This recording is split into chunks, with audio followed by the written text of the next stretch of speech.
Hello and welcome back to the channel. Today I'm going to be talking about a 1992 Australian film. This 1992 Australian film had it all: controversy, tragedy, violence, influence and Russell Crowe. It's the Australian film Romper Stomper. Written and directed by Jeffrey Wright and starring Russell Crowe, Daniel Pollock, Jacqueline McKenzie and Alex Scott. Inspired by the highly publicised crimes of Melbourne neo-Nazi Dane Sweetman, and with some dialogue coming direct from the manuscripts of Sweetman, particularly in the warehouse scene where Hando threatens, "I'll chop off your legs," being a direct reference to Sweetman having cut off the legs of one of his victims. The plot, and this is just a quick overview.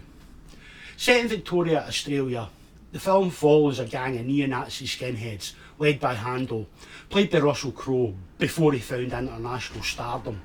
The gang attacked 3 Vietnamese teens in a train station and brutally beat them, before going on a rampage through a local shopping mall. 2 of the gang visit their regular pub, discovering that it's been sold to a Vietnamese businessman and his sons, prompting rage among the skinheads who attack the sons. The Vietnamese, sick and tired of this gang's attacks, gather together a large mob and an angry men to take on the skinheads.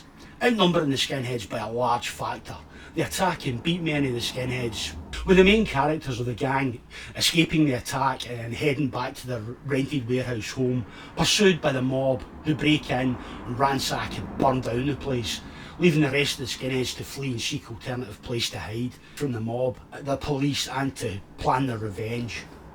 After evicting a couple of squatters from a nearby warehouse, the gang decide they try to buy guns to kill the Vietnamese who attacked them, leading to some of the hangers-on of the gang to storm out and disgust at the plan. And Gabriel, Hando's girlfriend, played by Jacqueline McKenzie, suggests they rob her father's house. But in a subplot, Gabrielle had suffered, how do I word this to avoid pissing off YouTube, inappropriate interactions with said father. The robbery is bungled when Martin, Gabriel's father, manages to free himself and scares the gang off with a handgun. Annoyed at Gabriel's criticisms of the handling of the robbery, Hando hits, berates, dumps and evicts her from the gang in the warehouse. Davey, played by Daniel Pollock, Hando's second in command, no longer able to tolerate the excess violence and Hando's treatment of Gabriel, leaves the gang, giving Gabriel his grandmother's address where he'll be staying if she needs him. Later, meeting up at his grandmother's, they confess their feelings for each other, and Davey reveals his doubts about the skinhead lifestyle and the violence. The next morning sees the police raid the warehouse where the gang is hiding.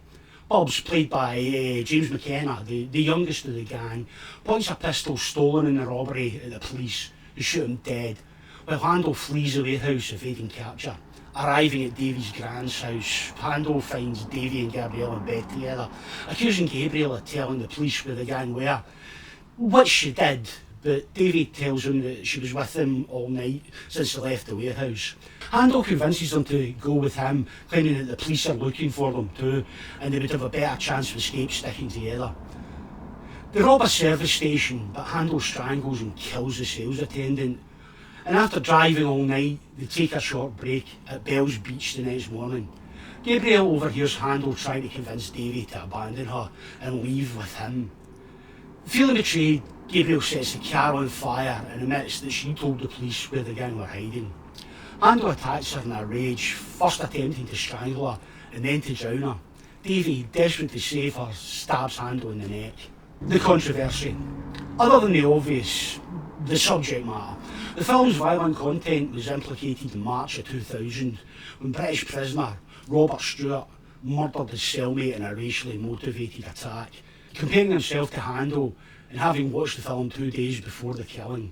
Also, Dylan Roof, the perpetrator of the Charleston church shooting, had images of Hando on the homepage of his website. There were also rumours at the time that the sex scene between Pollock and McKenzie, who were dating at the time, was real and not simulated, but this has never been proven.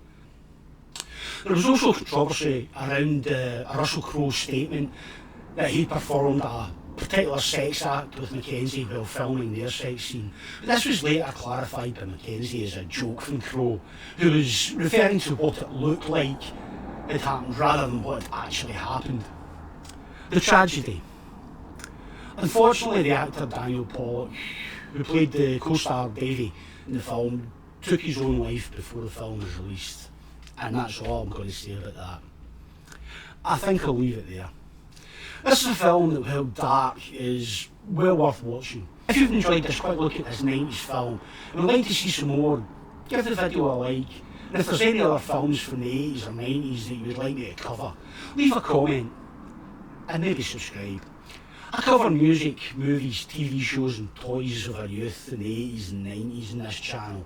If that sounds like something you'd be interested in, check out this video. Thanks, and until the next video, take care.